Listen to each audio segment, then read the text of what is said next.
All right, guys, this is a really good book about pro-life ministry. So, this author here talks about supporting women beyond poverty. So, I would recommend anyone in the pro-life movement to read this. As I'm starting to read this, I write right on the same page here with this woman.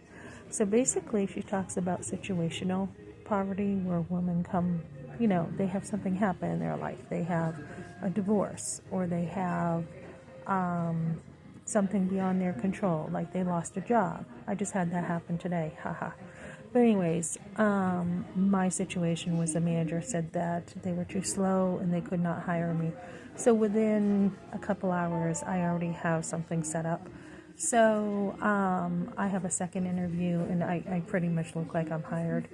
When you have situational poverty, you usually have the skills to be able to deal with things and get on your feet, usually.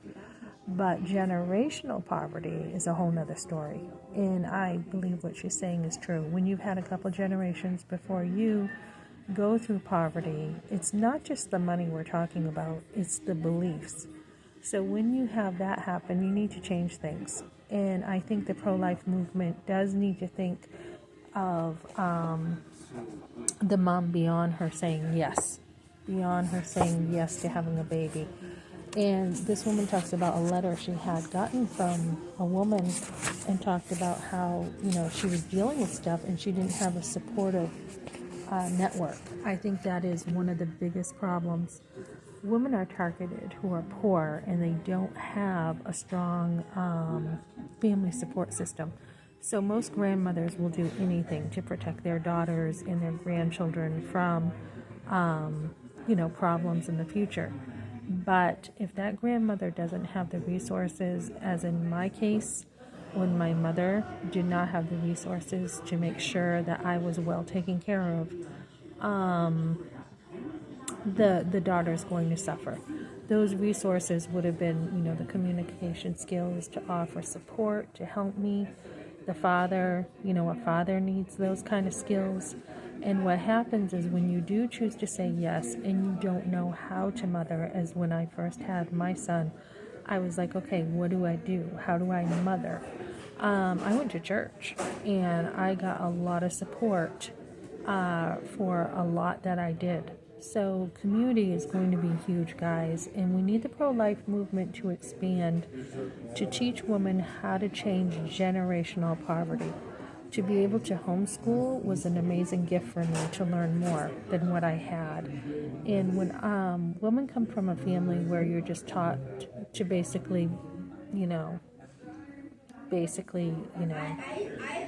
have children. I had a mom who didn't finish school. Her mother did not finish school that I'm aware of. There were just very low standards.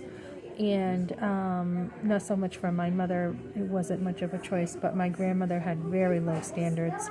And then those low standards continue in each generation. So the reason for abortion is what we want to solve. And we want to be able to provide, as many organizations do now.